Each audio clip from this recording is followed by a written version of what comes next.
suara dari dalam sini ya? Iya. Lagi-lagi suatu hal yang bener-bener aku tuh nggak ngerti ya kenapa mereka ngelakuin itu. Karena mungkin sebelum-sebelumnya yang aku tahu ada orang yang saling ngirim atau saling kuat-kuatan, tapi bukan sesama pekerja gitu di perusahaan yang sama tuh aku nggak pernah nemuin.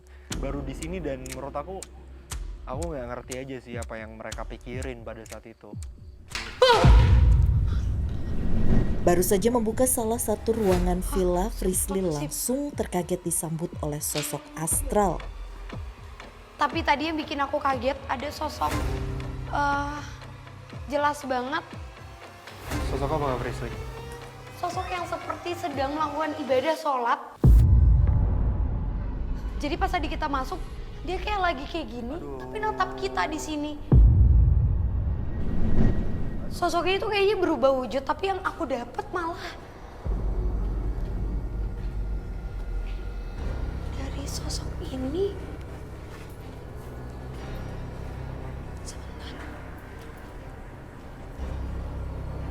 Setelah merasakan sosok seperti sedang beribadah, Frisly meminta waktu untuk berkomunikasi dengan sosok itu demi menguak misteri cerita yang tersimpan.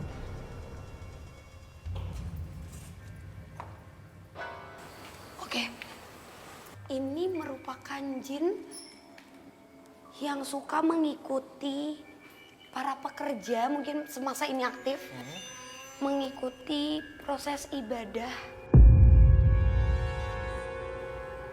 Dan dia bisa berubah wujud, Fasya. Kalau misalnya yang lagi sholat itu perempuan, dia seolah-olah menjadi makmum yang sama. Perempuan menggunakan mukena berwarna hitam. Aduh. Sama kayak yang tadi dia tunjukin. Dan kalau yang sholat laki-laki, seolah-olah dia menjadi pengikut laki-laki, memakai peci dengan wajah yang pucat banget. Tapi dia mampu berubah wujud lagi dan lagi.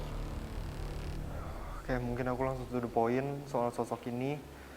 Sosok ini tuh sosok yang negatif atau positif, Kak Frisly? Menurutku ini negatif karena dia tujuannya itu jelas satu, tujuannya mengecohkan ketika kita beribadah. Jadi kalau lagi ada yang melakukan ibadah, diikutin. Kayak misalnya kamu lagi ibadah, itu kamu bakalan benar-benar ngelihat posisinya tuh makhluknya tuh akan di sini. Jadi biar ujung mata kamu itu ngelihat kalau lagi ada yang melakukan ibadah bersamaan dengan kamu. Dan sosok ini juga dia seringkali mengumpulkan sosok-sosok terbungkus itu untuk mengecohkan. Karena yang aku lihat semasa aktifnya kan ini tuh ada banyak unggas. Iya, betul. Jadi emang menurutku yang dia lakukan itu lagi-lagi untuk mungkin menghancurkan antara para pekerja, Fasya. Jadi bukan yang hanya ada di sini dan diem aja gitu.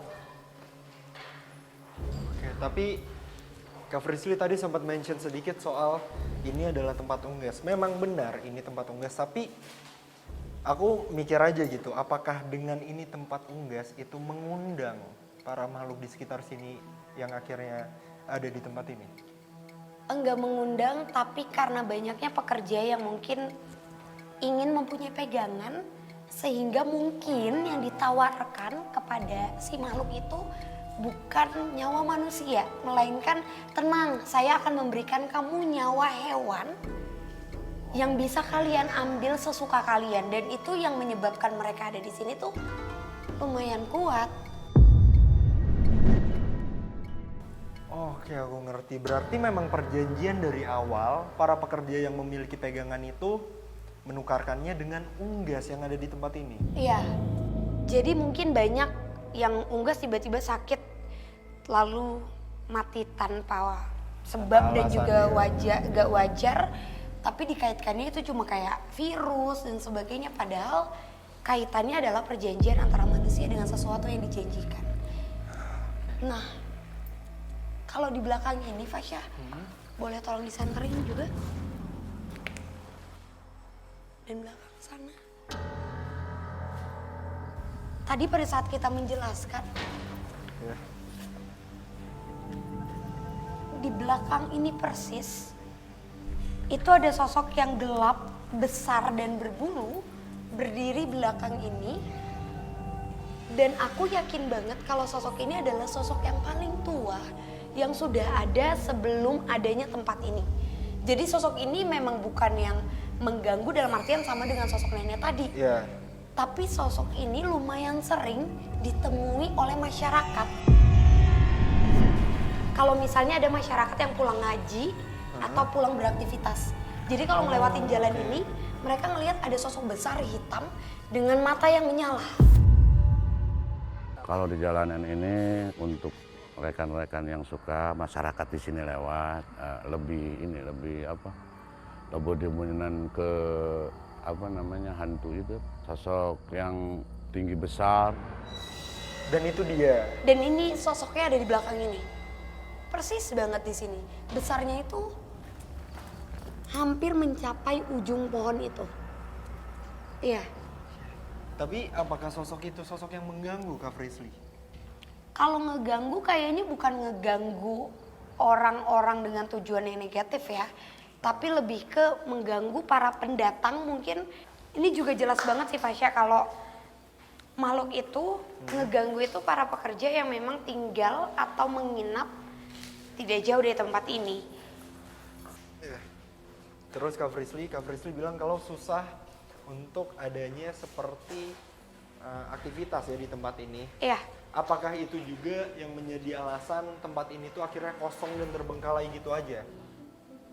Aku nggak yakin itu alasannya. Kayaknya aku ngerasa masih ada sesuatu yang harus kita cari tahu. Tapi Fasya, aku mau buat kamu ngerasain dulu. Oke Fasya, aku minta kamu masuk dan ngerasain. Kamu boleh explore pakai kamera ini. Dan agak nunduk Fasya. Boleh kamu explore. Gak apa-apa, aku temenin. Karena jujur,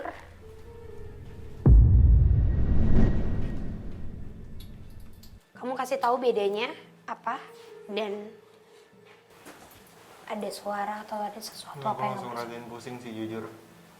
Aku langsung ngerasa pusing sih dan entah kenapa ya, jadi kepala aku tuh kayak ngerasa ditekan di samping ini, jadi kayak pusing gitu dan itu aneh banget sih menurut aku. Oke, kenapa tadi aku minta kamu masuk dan ngerasain? Karena ternyata prosesnya adalah si makhluk itu akan memakan hewan lalu mengumpulkan seperti tulang-tulangan. Tadi di dalam ada kan ya? Ada. Tulang-tulangan itu dimasukin ke dalam sini dan jujur di dalam sini tadi kita dikelilingi sama makhluk anak kecil.